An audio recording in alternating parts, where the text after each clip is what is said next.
This episode is sponsored in part by PTZ Optics. Why hire a camera operator when the control is in your hands? Visit ptzoptics.com for more information. And by NewTek, makers of the TriCaster TC1. Stun your viewers, not your accountant. Visit newtek.com for more information.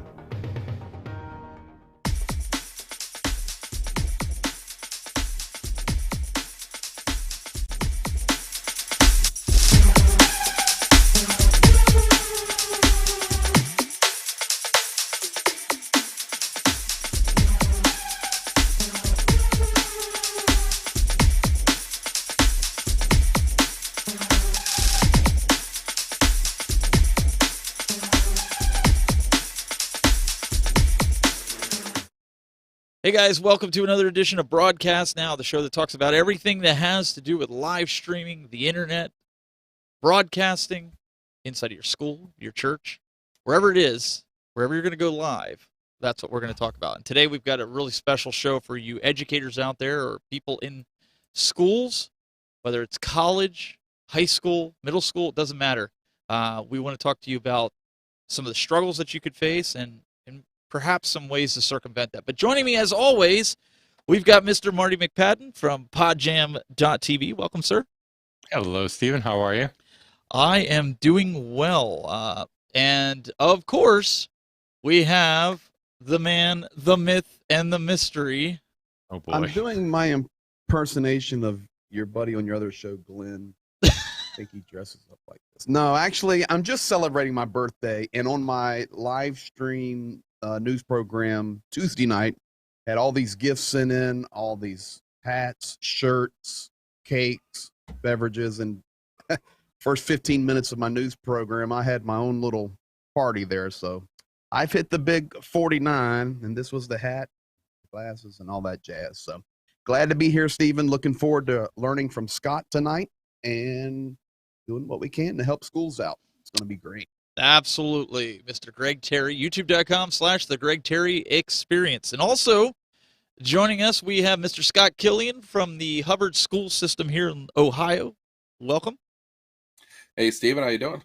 I am doing well. It's great to have you here. It's great to have a great panel tonight and discuss some of the challenges that schools and education facilities are facing. And Scott, you currently...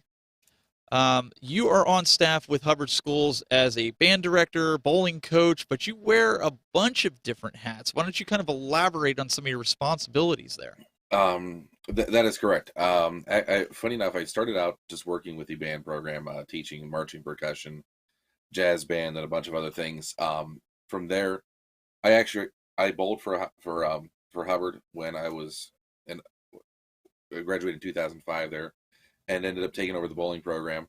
My dad and I coached for a while. He passed, unfortunately, and he and been doing that. And then, of all things, started doing a lot of work with the social media department of our athletic office. Just more or less with the decline of hard copy newspapers, we've really kind of pushed the social media route. Your three big, your Facebook, Twitter, Instagram, whatnot, and really just the new digital age, and just working on helping bring that to a school system. kind of a volunteer basis to a point, but it's turned into some paying gigs, and yeah, just like I said, wear a lot of different hats, and one of those things that when you see kids get excited about things that you're passionate about. So in this case, broadcasting, technology stuff, it's just, well, as you saw this morning, we'll talk about that later. It's a lot of fun seeing kids get excited about technology. One of the things that you also did is that you were in a broadcast club back when you were in high school at Hubbard. Is that correct?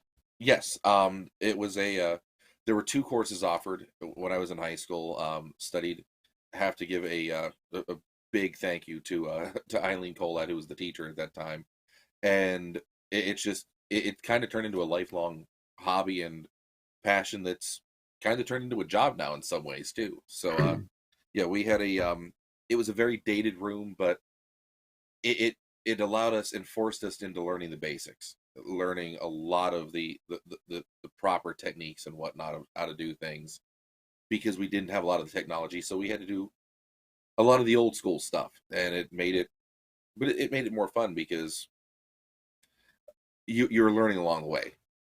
Let's do it that way. Yeah. Well, one of the things, the reason I brought that up was Excuse me. how I met Scott was he does a lot of the graphics for me. Like he's done graphics for my truck, the different vinyl. He has his own vinyl. Well, I guess it's kind of a banner, a sign shop essentially, right? Yes. Yeah, that's the actual day job. Is I run my family business, Ron's Sign Shop here in Hubbard, and do a little bit of everything. Do vehicle graphics, business cards, up to full size billboards. A couple weeks ago, I was 60 feet up on a lift installing 30-foot wide signage panels for a steel fitter over in Pennsylvania. So a little bit of everything. And like you said, done graphics for your vehicle. And really with the shutdown, I know that Stephen, you and I have talked about this. A lot of the physical media has kind of gone away, and a lot of digital marketing, a lot of things, and that's kind of what we've really been pushing and bringing to the school aspect of it too. Is just when you're not in person, to give somebody a hard copy schedule.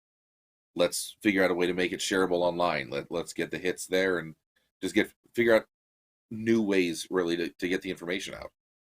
And one of the things when I met Scott, him and I started talking, and he wanted to know what the Tech Buzz was, and I started telling him, I do broadcast. I've been doing it for 15 years. At the time, I was working for Telestream, and we got to talk, and he's like, man, I wish we could do something at Hubbard and bring back the broadcasting class and do it the right way, because they just, and when I say the right way, they just didn't have the updated gear that they had stuff, and Scott will show you here in a little bit, stuff from the 90s, man, stuff that they just, you can't really do anything with. And they were shooting their announcements with it, using built-in microphones. I mean, what they have now, which we'll get into later, is just light years ahead of where they were years before. And in fact, last year, some of the students, the seniors were like, man, this sucks. We're leaving, and now you're getting all this cool stuff. But it's really neat to see that after almost a year, we've gotten on board with the superintendent. We've been PTZ Optics has gotten behind the classroom and allowing me to go in and work with the kids. You and I have done many projects, including graduation, which we'll show later. Marty, Greg, I mean, what are you thinking about when you see some of this? I mean, just things like this just kind of come together, and you have a chance to mold the future generations in something that you're passionate about in broadcasting.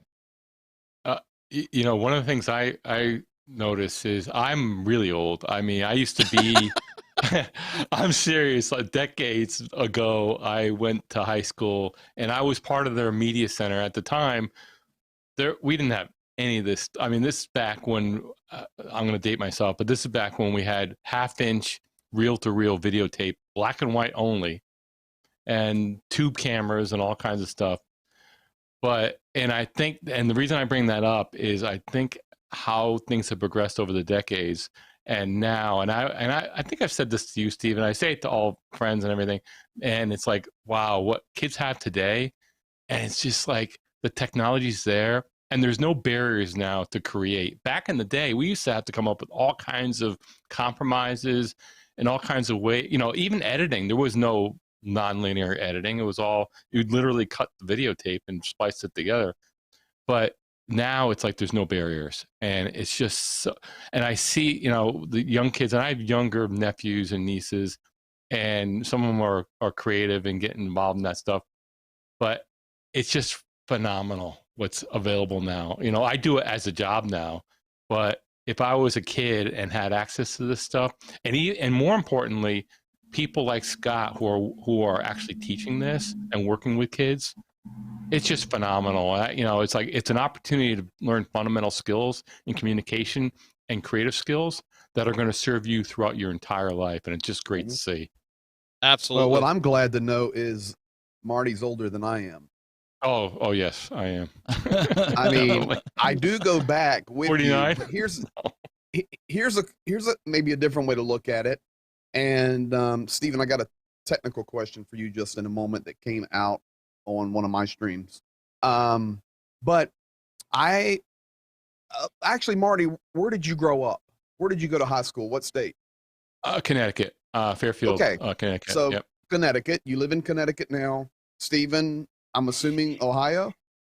No, I grew up in Eastern Pennsylvania, so I was homeschooled Okay, so still from fourth north, grade PA. on. Yeah.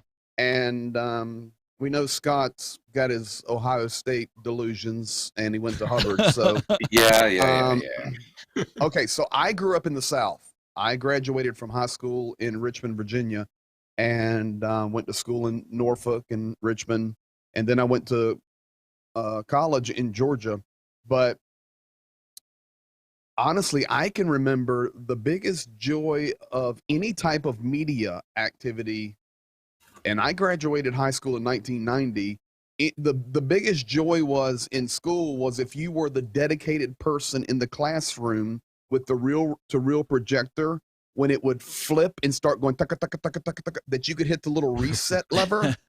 That was about down south as far as media went. We were very much into music, very high-end music programs, drama programs, and of course sports. But I honestly, from my era, do not even remember there being a broadcasting or media technology class. So this is fantastic that it's being offered. But I know you're going to talk a little bit, because we were prepped prior to the show about the equipment change and the technology change. One thing that I would like to see for all schools is that they would invest into that technology. Not every school is going to have a hookup with a Stephen Haywood or a PTZ Optics.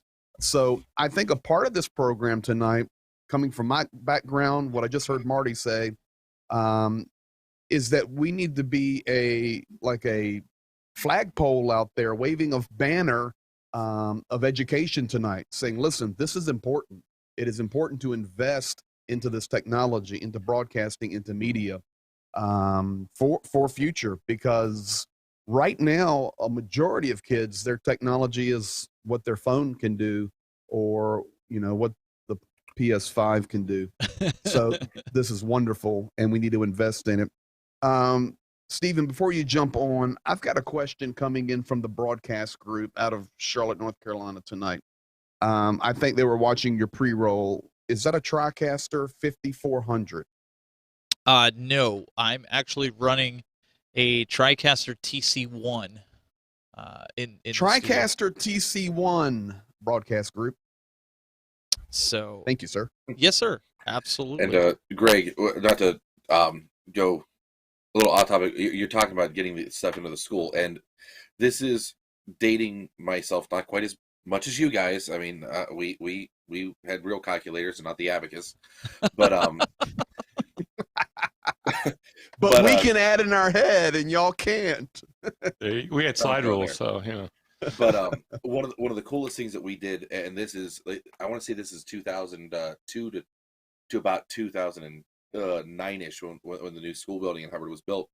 We actually applied for and got a grant through Time Warner Cable at that time, before it was Time Warner Spectrum, We had an over-the-air TV station in Hubbard, and you're talking about the the roll-to-roll film.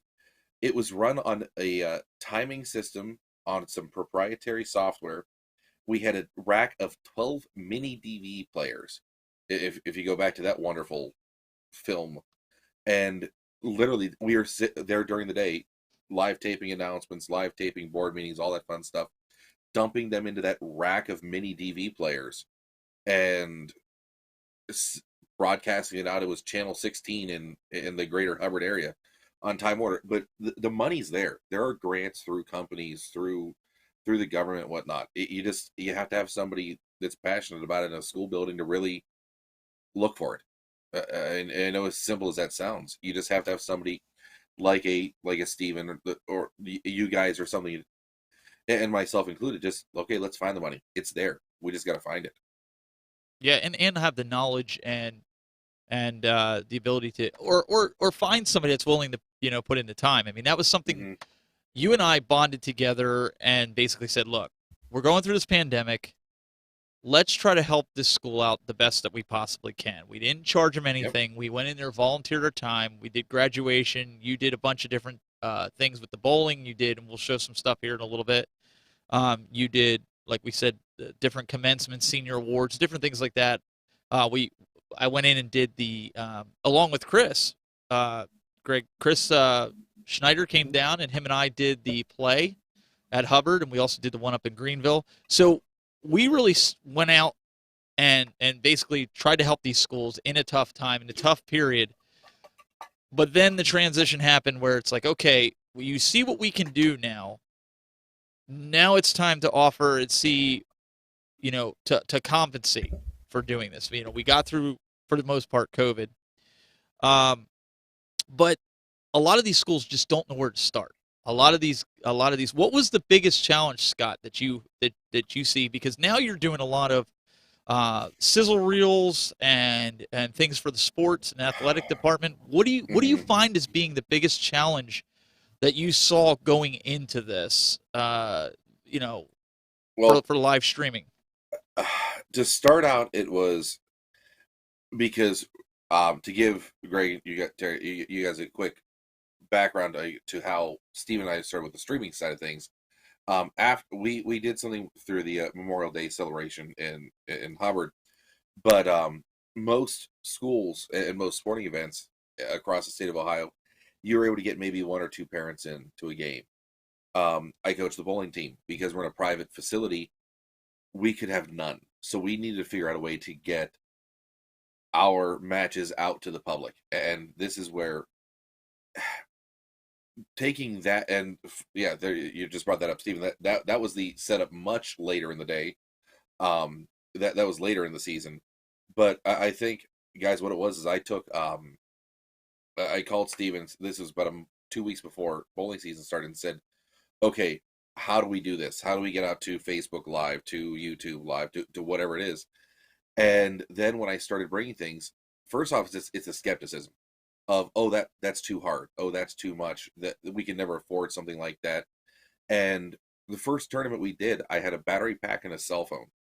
And all of a sudden, a bunch of other schools are going around, oh, how are you getting this? How are you doing this? And they realize that it's not nearly as difficult at the base end as we made it out to be later in the year. But it's that skepticism of, it's too hard, it costs too much money. How do we do? And then all of a sudden they see the product and go, that looks too professional. There's no way we could handle something like that. And see what we're going to talk about a little bit later is the kids, even when they saw that production coming out of Wirecast, they looked, oh, this looks hard. You put them in front of the computer and you go, it's doable. It's something that it'll take time, but you can learn it.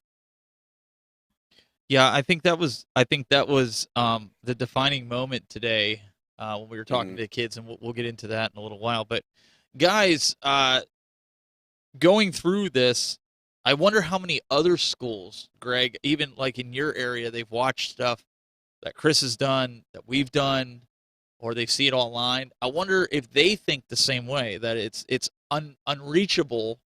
So then they just give up before they start, or they resort to just using a cell phone and going live. No, I think there's a change happening now because, and what's actually pushing it is online gaming. That's my opinion. Just observing schools, observing local schools here, but online gaming, online streaming, school to school. Literally gaming teams, and you got to remember we're, let's see. So Marty's up in Connecticut, you're over in Hubbard, and I'm over here in PA. But the reality is, Hubbard's a suburb of Youngstown, but we're pretty rural. A lot of these bigger metro areas are now investing into this technology, and the gaming's pushing it. But like here, even in rural communities, our school systems here, which my son is in the 8th grade, my 2 daughters have graduated through the entire school system here. I have watched their media department grow over years because I pay attention to it. And especially here locally in Greenville, I've watched their quality change. I've watched grants come and investments come. My oldest daughter was in the media department, and it's a slow turn. Let's just be honest, but the progression is happening. But I think it's actually going to come not from the broadcast side, wanting to do, streaming for shows or radio or any of that. I think it's actually going to come in a partnership with the gaming to be streaming the gaming to move to that esport world, which will then have a trickle down effect needing the modern day equipment that we're all using. So absolutely. That's my opinion. The gaming's going to push it. Mm-hmm. Marty, when you were working at ESPN, how did you guys go about? Did you look at the local colleges? Were you looking even at high schools at the time and seeing who was going to college and looking at some of the work, or was it more or less you just waited for somebody to apply? I mean, was there such a thing as kind of what the sporting world does, where they send out scouts in order to look for that next up and coming producer / on screen talent? Yeah, it was kind of a mix when I was there. We obviously being ESPN, you had plenty of interest, people applying, and certainly wanted to work there, and we had plenty of applicants. Now I worked in the master control area. I worked with editors, so in that area of the company, but we had plenty of interest coming in, and also they did, especially toward the end of my tenure there. They stepped it up. We had an internship program, and it was very competitive. It would be a national-based program, but on the college level. But they would also go out and work with different colleges as far as recruitment goes. So it was kind of a mixed bag there. I think the challenge for us was really our location, being in Bristol, Connecticut. It's the middle of nowhere, and that's always been the challenge of ESPN being their main broadcast center there versus maybe. They have facilities in New York now. They have a big facility for years now out in LA, and those are a little easier. But that's always been the challenge. But it's always been a mix. I do want to comment on the whole thing with schools. And I think, me having some perspective here as far as decades and my experience and actually seeing progression. I think back in the day, and even I think with Greg's time and all that, it was mainly a equipment issue and limitation. And that was the big thing is like, can we get the equipment? Can it actually do something that's reasonable? Now, I don't think that's really the issue. I mean, there's so many options and so many ways to go. You can do it on a laptop computer, and there's clouds, all kinds of stuff. And you guys know all that. I think the big challenge now is actually training kids to in actual skills, production skills, producing great content. That's a thing because, again, technology, we're there, and also because people can, the other thing is, and the reason why it's become so popular, and Greg, I think, brought up a good example with the gaming, and that's incredibly popular. I'm not a gamer, but I can see it. But everyone has access now, whether it's on your TV, whether it's on especially mobile devices. So once everyone gained access and the bandwidth is there and the distribution's there, then there's an audience. Now it makes more sense. Now there's an interest, and I'm not sure if I discussed with this group. I just think we're in a complete media revolution. I think corporate media. I mean, I think linear television is dying. I think, and I see it with my friend Mark Rogers. He's now full-time YouTube he's the Ohio State fan doing college football. And I think there's no barriers. So I think now is the time early on is kids, have all the technology, but you have to learn the nitty gritty, the foundational skills. And it's like building a house. And it's almost like when I was younger, I took piano lessons, and I took them for about a year. I'm not that interested in it, but I always found them tedious. I never really got into it because I never really wanted to do the work. Now that I'm actually have a business and I do production, and I know the value of actually learning the skills, and I constantly work on them.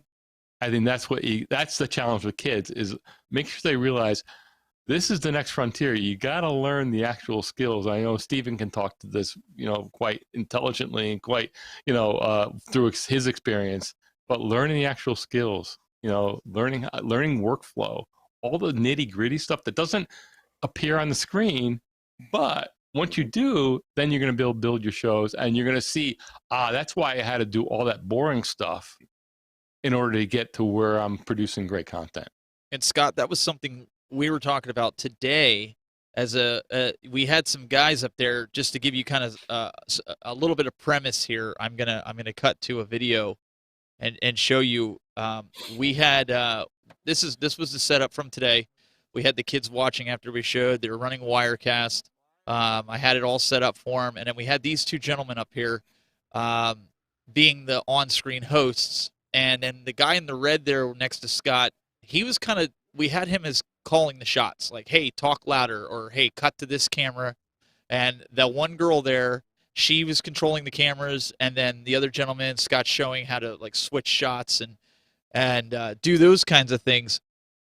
But one thing that we kind of learned, and I know Scott will talk more to this, is when we got those guys up there to talk, we said, okay, start talking, and the microphones were in a cup, basically as a shock mount, because again, we're working with some budget stuff, and that's what they had. We said, all right, start a dialogue between the two of you guys, and this is what happened. Hey, how are you? How was your weekend?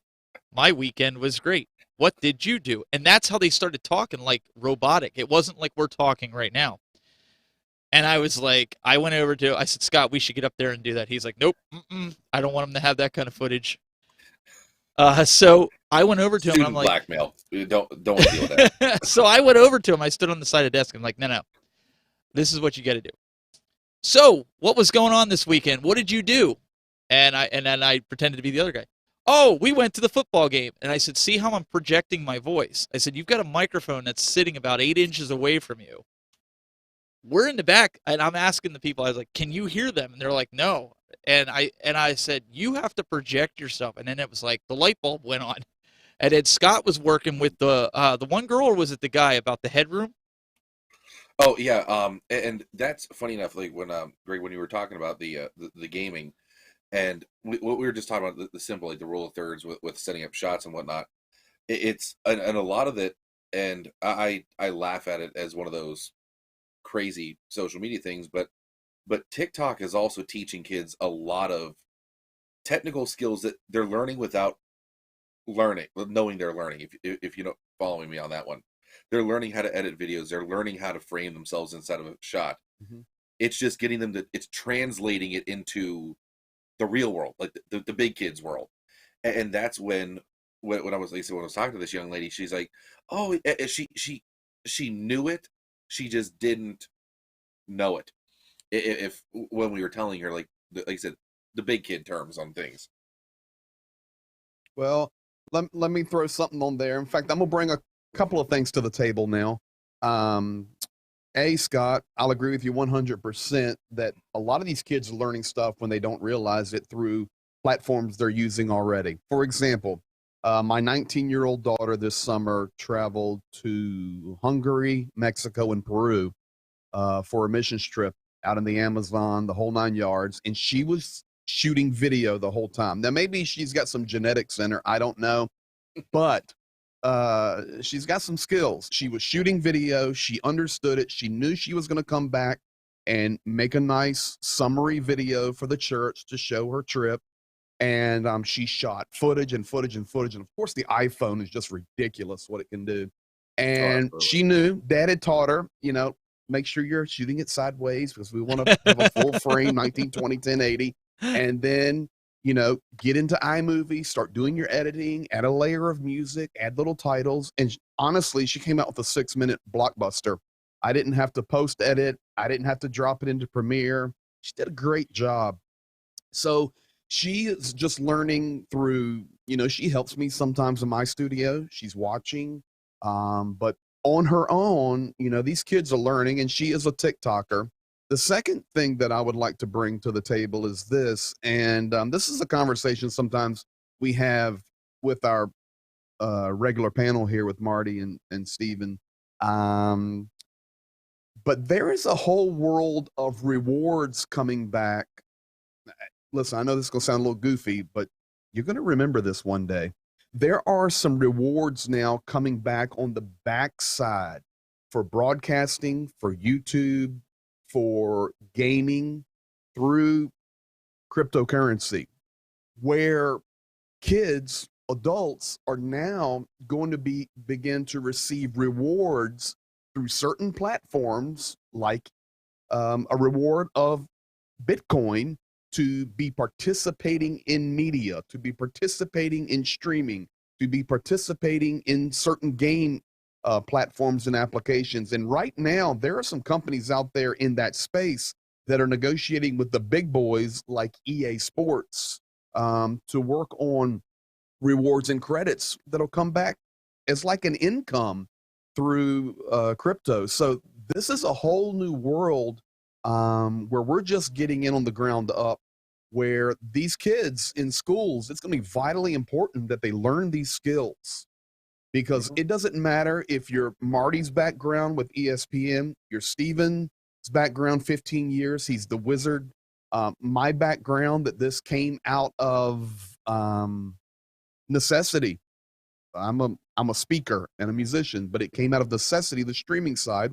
Or Scott, you on the school side. We've got to understand that this is future, but it's unfolding right now for us. I mean, I remember, I don't know about you, Marty, and I know Steven, but I can remember early 90s when, you're starting to learn, and I was editing and doing little things back then. But even when, you guys remember when, what was it, IEEE 1394 FireWire 400 came out? Do you remember that, Marty?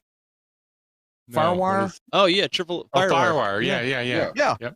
Okay. And I remember learning and messing with it. It was so expensive, and it was like we were scared to even touch it. So that's where we're at right now with new technology, new worlds to explore. And the lesson there that I would push through would, just like Stephen and Scott were doing hands-on today, that's really where it's at, is to get these kids hands-on, where, honestly, I was scared to touch FireWire when at school, we were learning and all this stuff because it was just so expensive. But now they're sitting on the bottom of a shelf somewhere. But you know what we did? Hands-on. You know what we did? We went in there, and the teacher, pretty much, he's a substitute, but he has a background in broadcasting. And the guy has, I was talking to him, and Scott told me, he's a really good guy. And I was like, yeah, I talked to him, and he's got he worked in a control room too, up there. Well, he, not to interrupt, but he worked for Fox 8 out of Cleveland. Yes. As a producer, backline guy for 15, 20 years. So he has a good background in the technical side of things. Well, he introduced me and said, hey, pay attention. He's going to train you. I'm going in Tuesday to also work with them on the announcements. But we had 3 volunteers that came up, one to run the Wirecast, one to run, as you guys saw in the video, one to run the controller. And I said, one of the things that Scott and I do is, if Scott's running camera, I'll call shots to him. I need a tight shot on camera 2. I need a wide on camera 3. Go to the dump, or Scott will yell to me, go to the dump cam, I need to reset camera 2. Or it's too dark, camera 2, I need to adjust the lighting, so go to the dump camera, or go to camera 4 if I'm on. And I said, there's communication because we don't have a third person. So we suggested you should have a third person that's keeping an eye on everything as kind of like the director slash producer slash, and you're the guy that's calling the shots. You want camera 2, you call camera 2, and then that's how it goes. But when we were done, I said, all right, now find 3 other people, and now you guys show them how to do it. I'll be here. Scott will be here if you need to talk to us. But now you're going to teach them, and it's that the wheel, right? The succession wheel of constantly training your replacement. And that way not one person knows how to do everything. Everybody knows how to do everything, whether you want to be an on-screen talent, whether you want to be a producer, a camera operator, it doesn't matter. You've had your hands in everything, and it helps you better yourself in the broadcasting world. Marty, wouldn't you agree? You kind of knew just about everybody's job. Yeah, you certainly you become more valuable that way. You learn each individual job, but also recognizing that they are individual jobs. Like just what you described there, and especially in the world of live streaming and people are kind of do it themselves. Especially in a school setting, here's a great opportunity to really put together a team and learn what it's like to work within a production team, because that's really how productions are done. It's not a solo operation. And what you just described there, a producer director who is just looking at the whole landscape, calling out shots, not touching the board. And then you have someone that is just responsible to take that direction and make it happen technologically, whether it's camera shots or making sure that things are ready. But that division of labor is so important. I mean, that's how it always is. And I don't care how technologically advanced things get. If it involves human beings are good at doing one thing at a time well.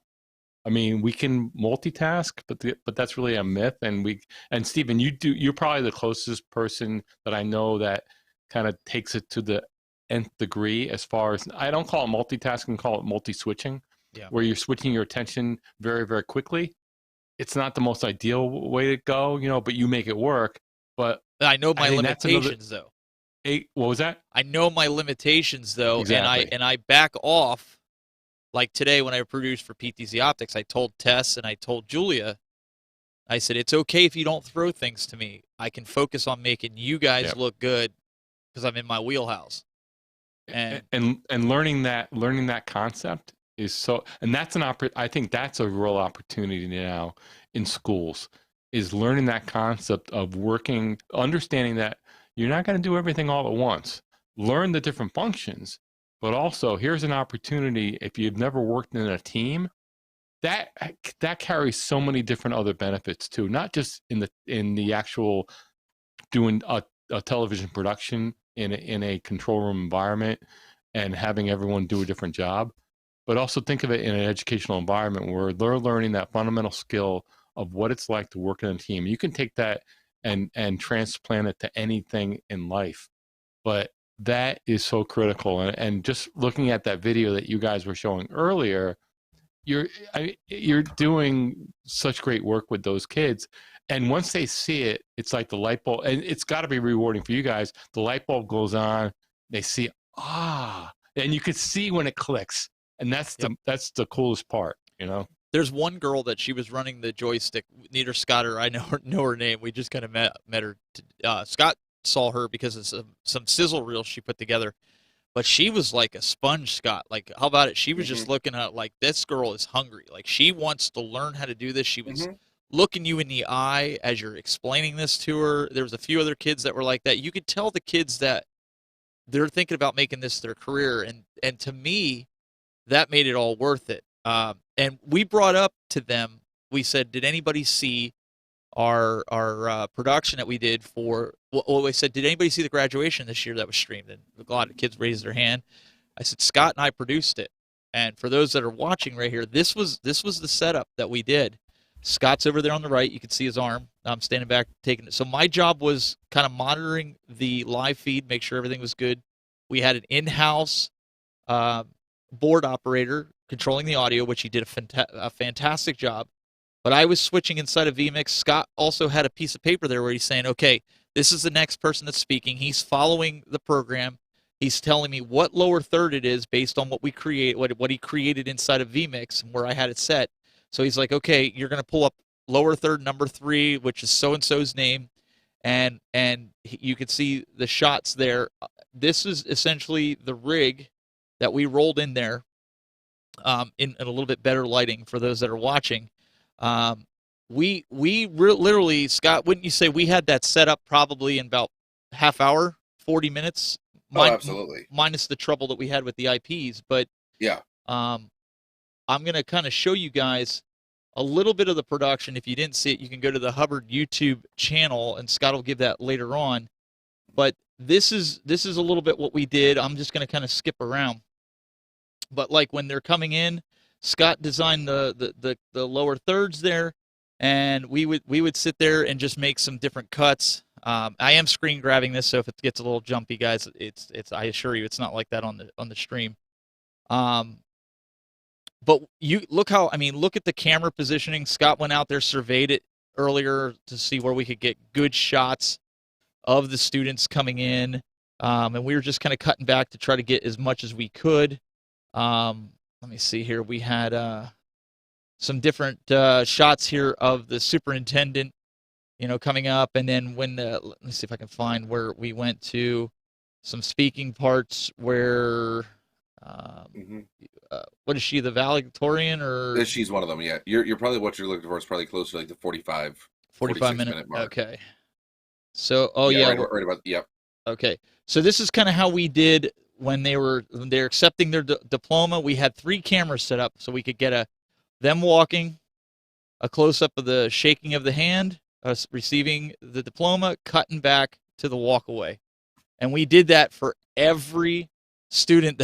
I was kind of like a robot at one point because it was the same switch over. But you know what? We were trying to tell a story with it. And when they got done watching it, they were like, holy cow, like this was professionally done. And we talked about this year getting the students involved to do this. Mm-hmm. Stephen, there's something that you're missing here. There's probably a lot I'm missing. No, it's a bearer of good news, and this is the message that Scott's trying to express, Marty expresses, you express, and I express, and no joke intended here at all. There's a part of the message we're missing. So we've been talking technology. Where there's a will, there's a way. There's money available to get equipment needed. There's educational resources, et cetera, but there's one thing we haven't discussed.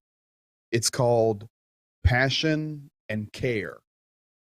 It was obvious that you and Scott cared about that broadcast. You would not have went through trying to analyze, trying to figure out, okay, this angle is going to be great. You're thinking from a parent's perspective, a grandma sitting at home that couldn't come, that could watch it. Okay, we can do this like ESPN would do it. We're going to catch them coming across. It looked like the National Spelling Bee. And then the angle grabbed them from the other angle where you saw them walking off. Anybody can learn to do that level of broadcasting, but the reality is you guys cared enough to think about, what does the end user want? What's grandma want? What's mom want? What's the school want? So I think that's a part of the passion that we need to get into this generation that is trying to be influenced. And specifically, we're talking here about the high school level tonight.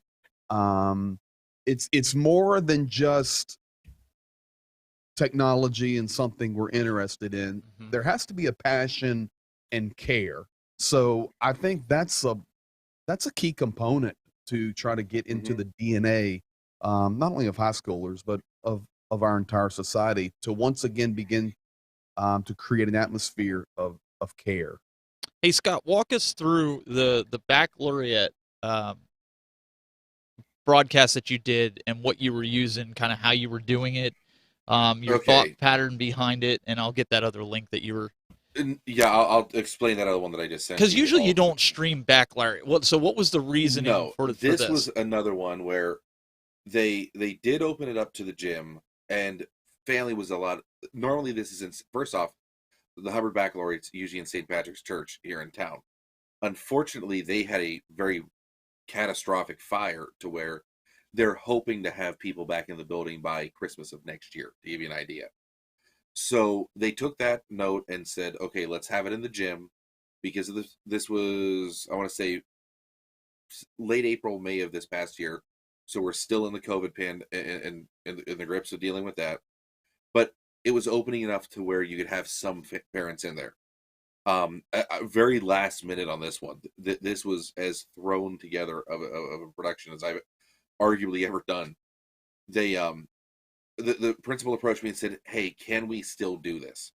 And can we still send it out to the YouTube pages and whatnot?" And I came up there, and they had hired in a professional sound engineer to come in, because at the end of the day, it's a school PA system in a gym. They had professional speakers, and you saw the microphones around the choir and whatnot on that clip that you just showed. And that was one PTZ camera and the dump cam, that the entire thing. And then I just took the audio a straight line into the computer from the sound tech, because, well, he was the professional on that one, and trust me, that was a phenomenal situation to deal with there.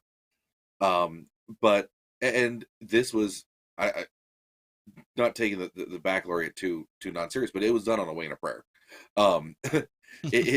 It was school. The school has phenomenal internet access, but really it was a chance to, even then we probably had 200 people there watching it in the gym.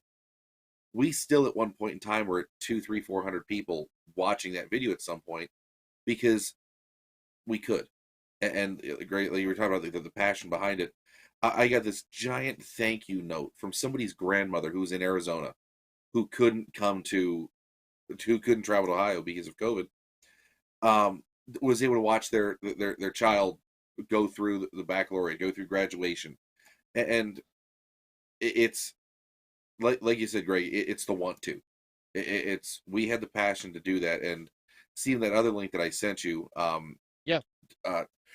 That's actually, and name dropping it, and this is one of the students, unfortunately, that graduated last year.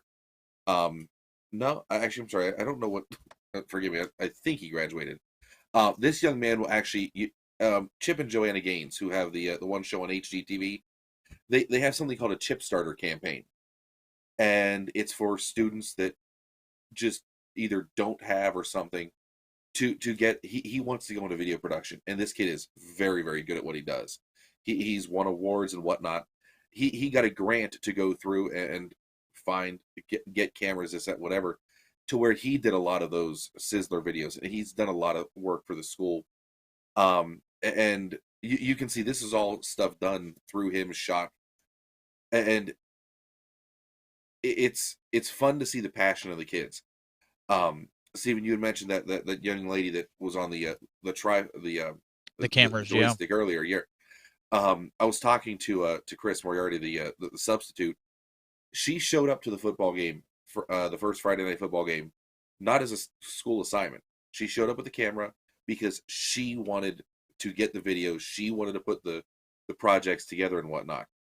It's the want to, and like I said, I wish I knew her name to just give her the credit, but you can't teach want to.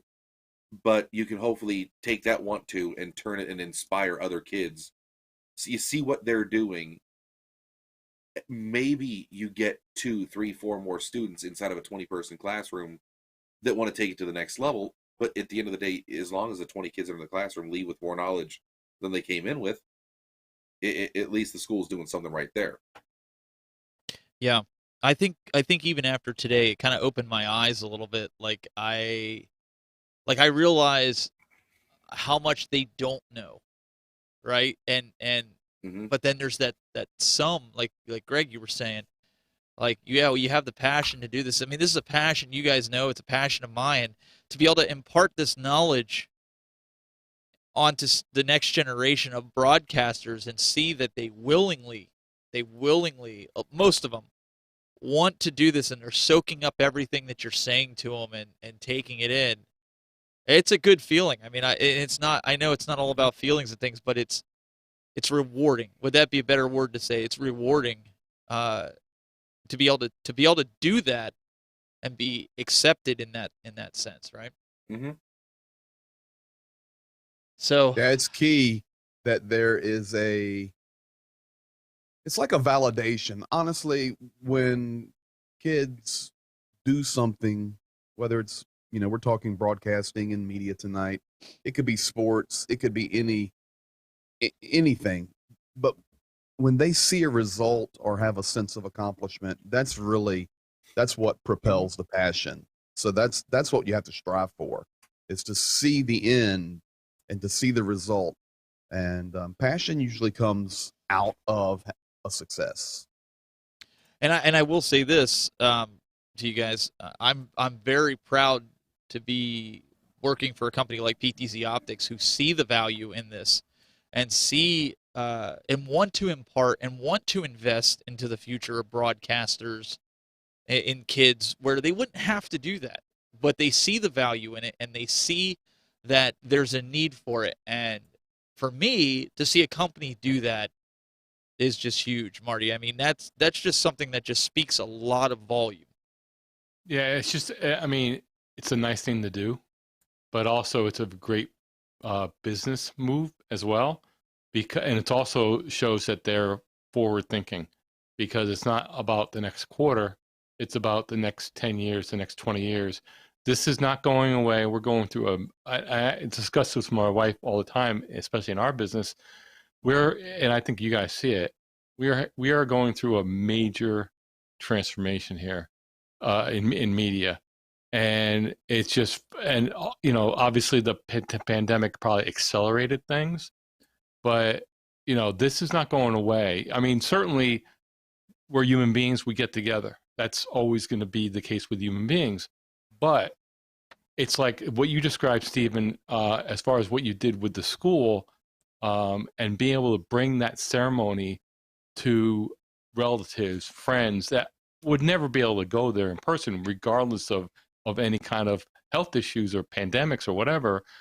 It's the ability now with the technology and the know-how to actually bring people in, and locations not a barrier anymore.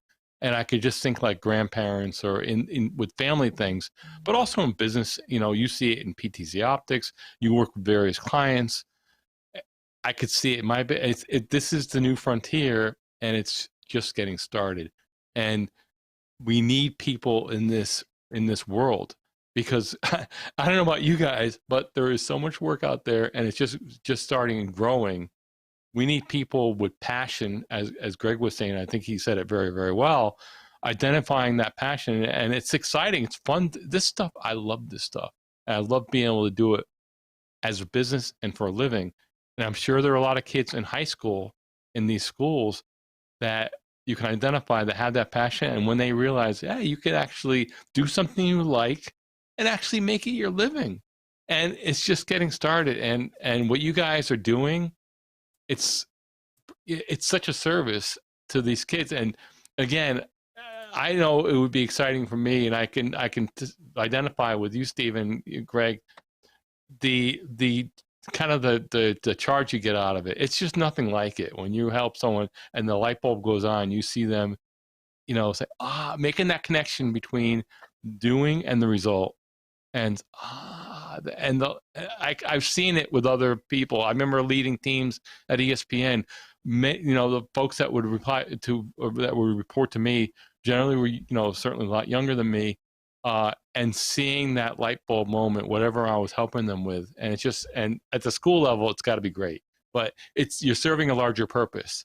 We need these kids to get into this business, because it is just exploding. Very much so. I want to Marty, you're on the north side of 40? Are you on the north side of 40 yet? Oh yes, easily. Yes. But folks, did you just hear that 3 or 4 minutes from Marty? That was just, you can hear the energy, you can hear the care, you see him discussing his personal life, the joy that he gets out of it.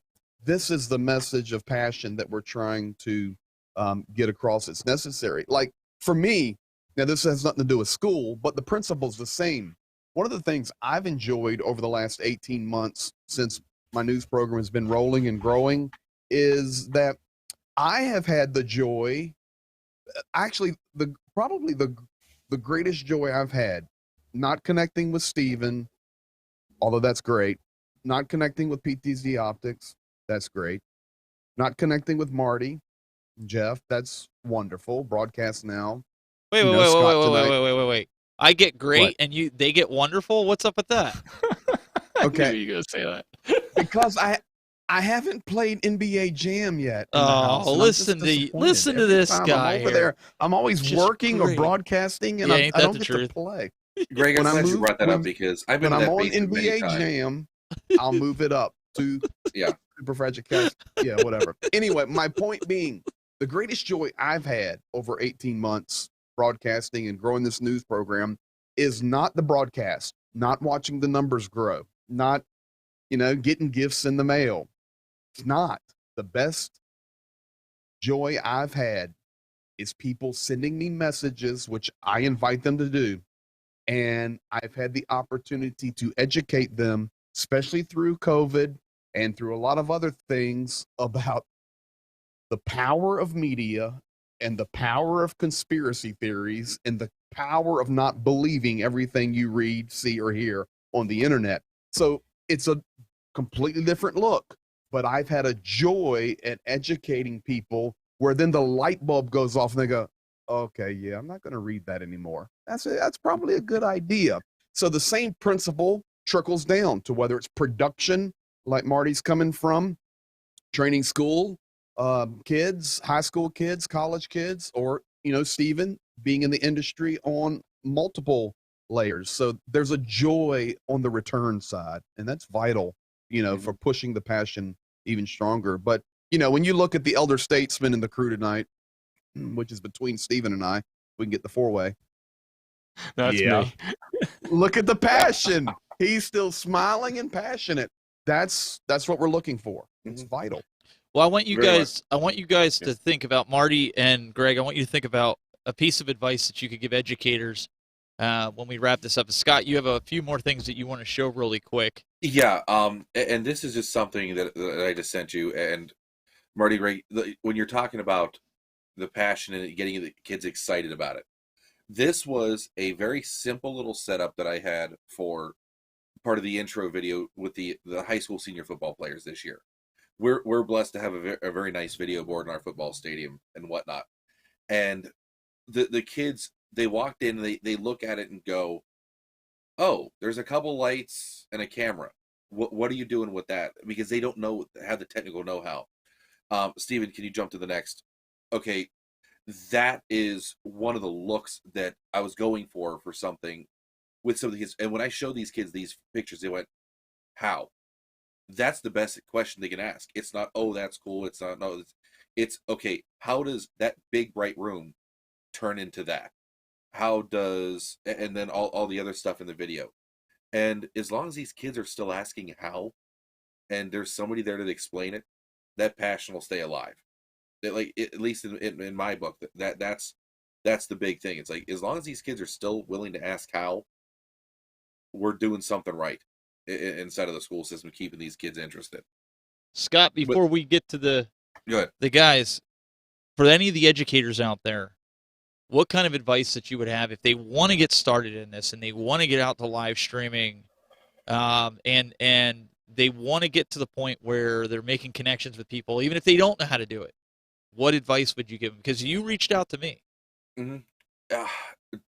Don't be afraid to ask. I mean, it is as simple as that is. Don't be afraid to go to your administration. Don't be afraid to go to a local news team, getting a hold of local news channels, or just simply send a flyer email. I mean, because I'm sure if Steven, if you guys at PTZ get an email from an educator, you're going to answer. Yeah. It may not. It's just, don't be afraid. If you don't know, don't be afraid to ask. Don't be intimidated by, like we said earlier, oh, it's too hard, it's too expensive, it's all those things. Just don't be afraid to ask for help if you need it. Good advice. Greg, any advice for any educators out there? I've got one piece of advice, and I am an educator. I do also teach at some different colleges, different courses, and I would probably say this to all the educators out there: your influence lasts a lifetime, so use it wisely. Good. Very true. Marty, from the industry, being at ESPN, educators out there, any words of advice, words of wisdom for these guys out there? Yeah, I mean, taking combination what has already been mentioned, reaching out to professionals, your local, news station, that would be a great start. Other professionals locally, start local, certainly. But I would say enjoy the journey. And it kind of goes into with passion. One of the things, you should never get to the finish line. It's all about really, that's where the fun is. It's the actual doing, actual struggle. Well, not struggle, but kind of learning. Don't be afraid. You're going to start from the beginning. It's going to be simple. You build along as you go. It's not going to happen overnight, but enjoy that journey. It's not, because again, it's not necessarily about getting to the finish line, because there is no finish line. I've been doing this for a very long time, very similar to the guys on the panel, and I don't see the finish line at all. And I've been going at it for a while, but I enjoy the journey part, and I'm always learning something new, and I can do some things, but I always can learn something more. And because I love what I do, that's the part. And if you can unite what you love, and especially if you want to do it professionally and maybe make a living at it and get paid for it, you can. And it's funny, I told this to Mark Rogers. He's my buddy who has the YouTube channel. He's been doing it for a decade now, and he just recently went full time, and it's a great achievement. And one of the questions I asked him, he knew nothing. He knew college football. That was it. He knew nothing technical. I asked him two questions. I said, "Do you love what you do? Do you love?" And I know he did, because I knew the answer would be yes. And would you do it for free? And the answers were yes, of course. I just want to learn. I love this stuff. And that's why I know that you're going to stick with it. Because if you're trying to game it, or you're trying to do it just for the money, or just for another, don't put the cart before the horse. I mean, and that's what's great now. A lot of kids love it. I'm sure you guys are running into this. It's a fun thing. I mean, that's what got me into it. It's fun. But now you can do it. But, and it's like, that's what I would enjoy, that journey. That's the whole thing. That's what makes it fun for me. That's good advice. Hey, Stephen. Yes, sir. Before you give your sign-offs and closures and all that, would you put me and Scott in a 2-box? Sure.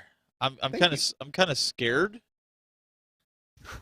but I will do it. See how quickly Scott, you did that? It's been a joy to have you on the broadcast now tonight, but would you do me one favor? What's that? You have an Ohio State room. You're getting Yes. ready to jump off and go watch the game. Yeah. What was that coffee cup you were drinking? Did that have the Raiders on it? So Ohio State and the Raiders, buddy, I got one thing for you tonight. Now,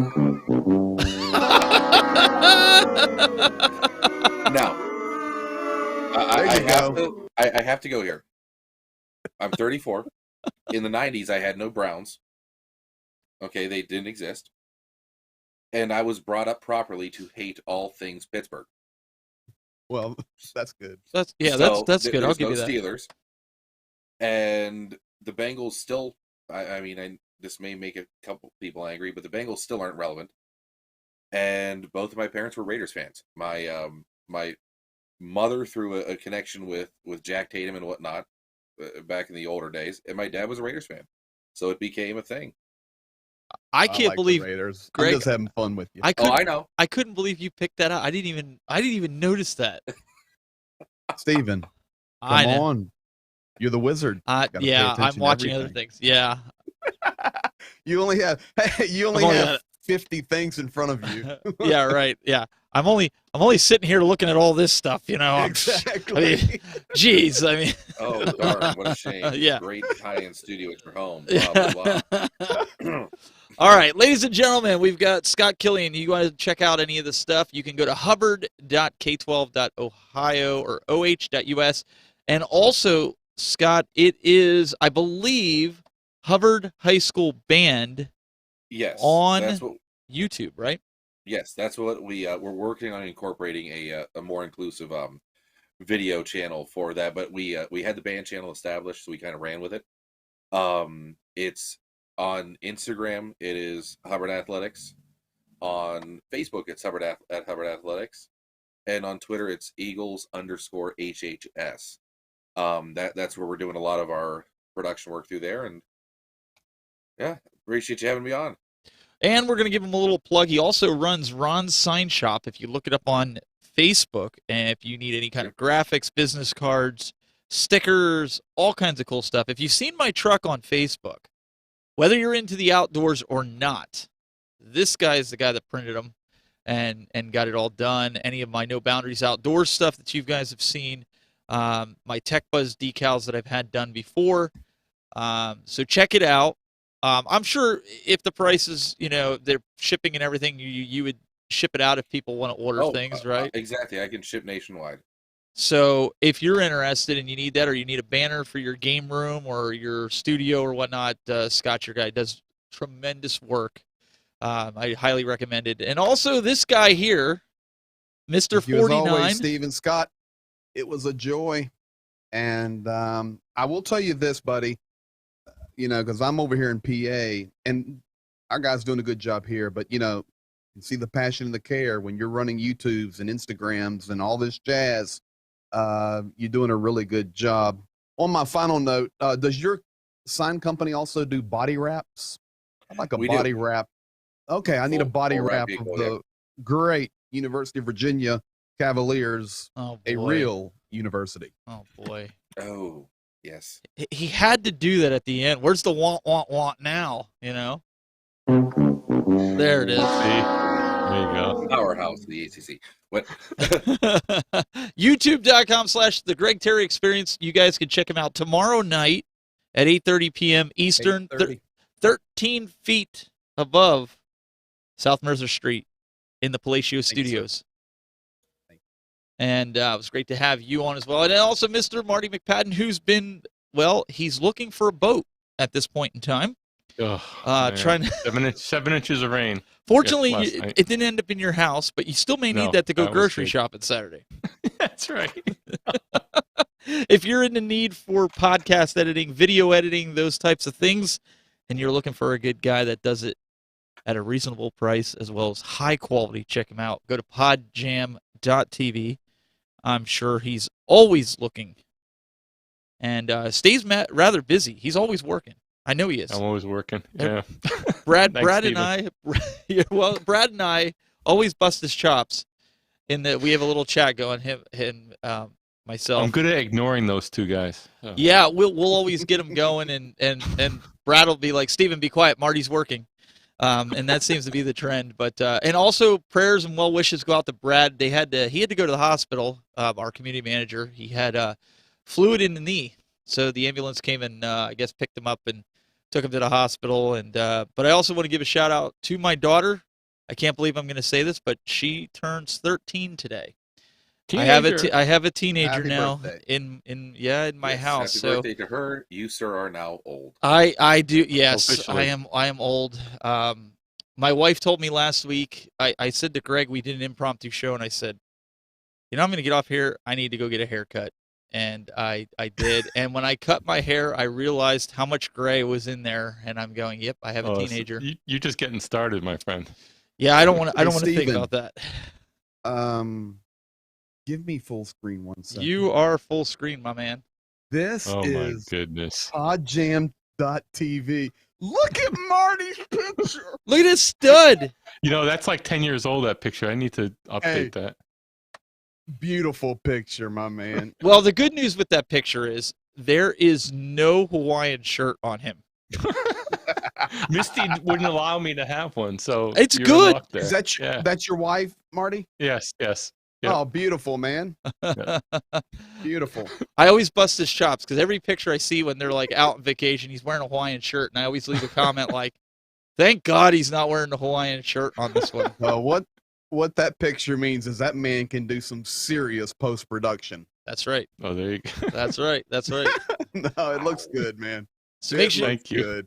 Make Yes, sure sir. you guys check that out. Guys, we'll be back next week with more broadcasts now. We've got a lot of cool things in store. We want to try to hit the different venues and focus on the different industries to help you gauge a better idea of how to do the production, or maybe some of the conversations that happen inside of those productions, so that way you can better assert yourself in your area. So we really appreciate it. And guys, for the rest of the Broadcast Now crew, until next time, keep it buzzing.